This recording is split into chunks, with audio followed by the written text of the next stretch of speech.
করমকে জনেগা হাতে দিল লঙ্কার পারে গুরুমুত করমকে জনেগা হাতে দিল লঙ্কার পারে চলো সেরে করমু চলো সেরে ধর্মু করমকে জো ফিরিয়া আনিব করমের সেবা আজো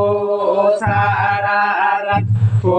করমের দেবা সেবা করিব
Thank you.